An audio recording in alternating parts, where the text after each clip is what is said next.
guys, welcome back to my channel. Today I'm going to be testing out yet another foundation.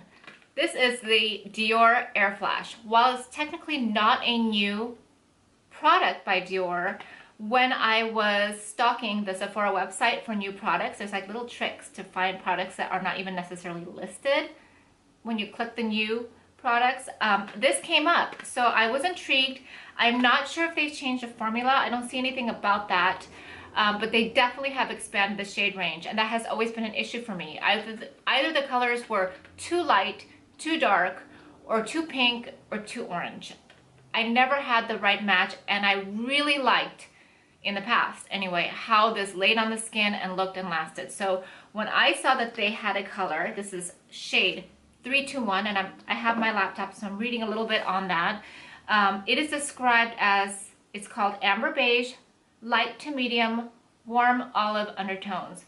Light to medium with warm olive undertones. Like, that is something I don't see often. Usually when products describe themselves as having an olive undertone, it's in the very, or medium to darker shades. And I'm kind of light to medium, medium on a good day.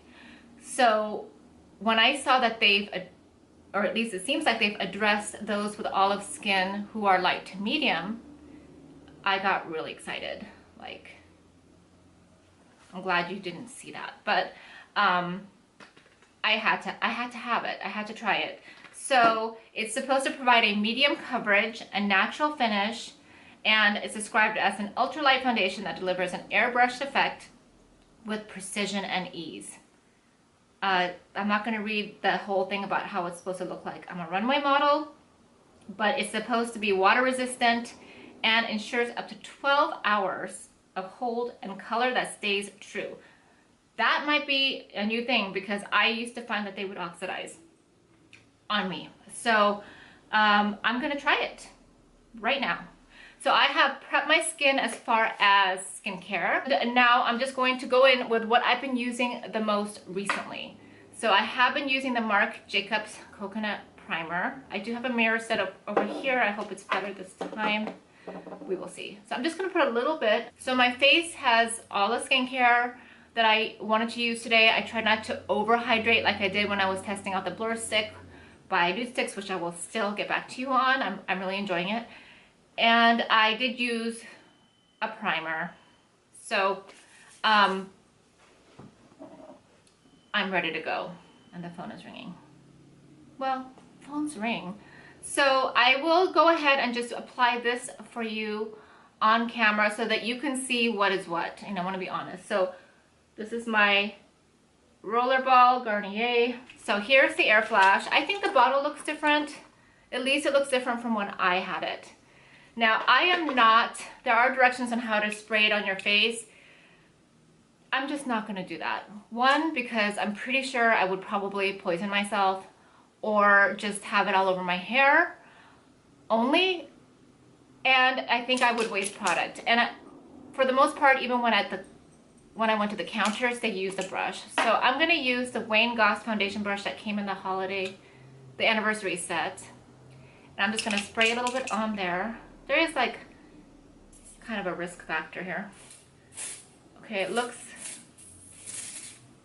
doesn't look as dark as I feared, because even though it says light to medium, I was really afraid that it would be dark because of the word amber, because I have amber jewelry and that's very orange. Okay, so I'm just gonna brush that on my hair. Okay.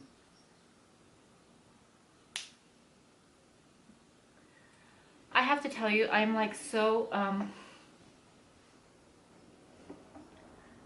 I am so pleased already. Whether or not I like the formula or not, I can't, tell yet. The color is light to medium with warm to olive undertones. It's exactly what it reads. And that is a color that I need. I have so many different foundations that have different, like when I've swatched them side by side, I'm like, how could all these foundations work for me? The colors are completely different, but they just kind of blend in, and then I use powder and bronzers to kind of match it perfectly.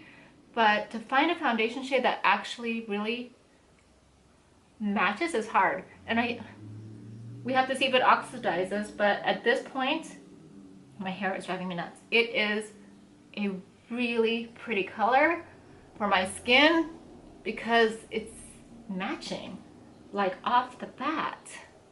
Do you see that? I don't know, I'm gonna have to see how it looks on camera, but should I pause and shed a tear of joy? Or do you want me to do it live? You know, live-ish. Okay. I feel sad when I see like product kind of disperse. I'm like, oh, that should be on my face, but. And I do like this brush for it. Let's see. Still have this kind of little breakout on my forehead. It's like some kind of allergy. Oh my gosh. Everything wants to stick to my face today, my hair. Okay.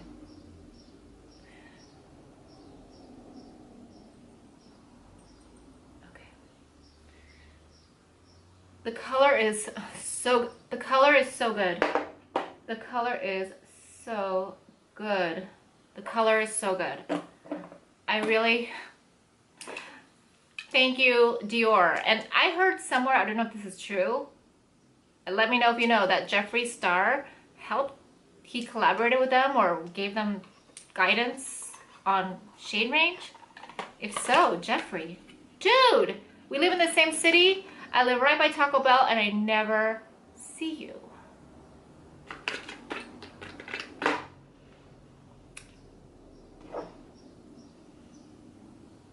Just so you know, I call everyone dude. It's the thing right now.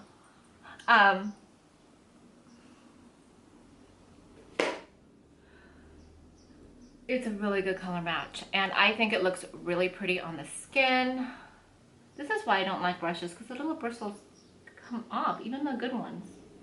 Well, I haven't used it that much, so. I'm gonna go in with the rest of my makeup. I'm going to refrain, well, if I use setting powder, I will only use it where I normally use it, not on my whole face.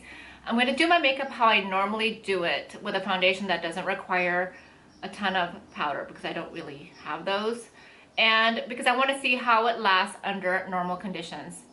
And I will be back with my makeup done and let you know how that worked out, and then I'll be back again after wearing it for many hours. Okay, so I've completed the rest of my makeup. Everything went on really nice and smooth. No patching happened when I applied either with a finger or brush under my eyes for concealer, a cream concealer, or when I used my blush brush to put it on my bronzer and blush. And so I think it's looking like a really nice foundation. It feels very light on the skin. It feels very light on the skin. That's what I remember liking so much about it, is that it's supposed to provide this like kind of a flawless look. But I definitely don't think it's a full coverage. It's medium like they say, and I think you can build it. I only applied one layer. I could probably get more coverage if I wanted to, but it feels like nothing. It feels even lighter than that blur stick. I like the finish. It's a very skin satin, I would say a satin finish. I don't find it matte, at least not yet. We will see. Sometimes products will kind of suck into my skin and I look very dry by the end of the day. So I will check back in, but so far I'm loving it. I'm loving the color. Again, even though I feel like I do have true light to medium skin with olive undertones, sometimes colors that are matching will end up looking sallow after a few hours. And that's the reason sometimes people recommend like a yellow undertone to kind of brighten that up. So we will see. I don't see that. I feel like it has enough warmth not to do that, but I will be on the lookout for that. Okay guys, so it's been about 7 hours. I think a little bit more, but for sure 7 hours. Again, I've been doing the driving. It's very warm today. I would say in the 80s. I've been batch cooking and making dinner, which really makes me hot. And I have not touched up, and I did not apply powder at all. And I would say that it looks pretty darn good. I really, really, really love this. It is very it did mattify itself. It did set to a more soft matte finish. I would definitely say that, but not dry looking. And my skin is a little bit dry, right, extra dry right now. This is not a foundation I would powder unless I had really put a lot of hydration, or I'm in a very humid climate perhaps, or maybe as a touch-up, but I don't see a need to apply powder off the bat, so I won't. I'm just looking in a mirror. There is some shininess here and here, but that's very typical, but it's not like greasy. Like it doesn't feel like super oily, just the glow is starting to come out, which I don't mind. What else? The color stayed absolutely true. It's almost weird to me when I find a foundation that is a really good match. I almost feel like it should look more yellow by now, like maybe it looks too light. Let me know, do you think this looks too light? I think I'm just used to foundations that are the closest match for me being more warm and yellow in undertone versus the olive aspect. So I'm used to kind of seeing a more golden look, but I think this is the right color. So do we like that color, or should I be warming myself up even more?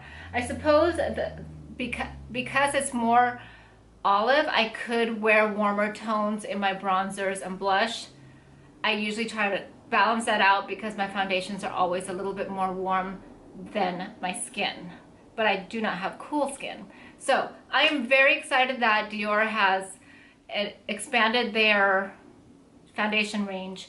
I think that many people are going to find this color to be a good match, and there were several others, several new colors. So if this is a foundation you've always wanted to try, I think it's a great time to try. I don't think this would be a daily foundation. It's quite pricey.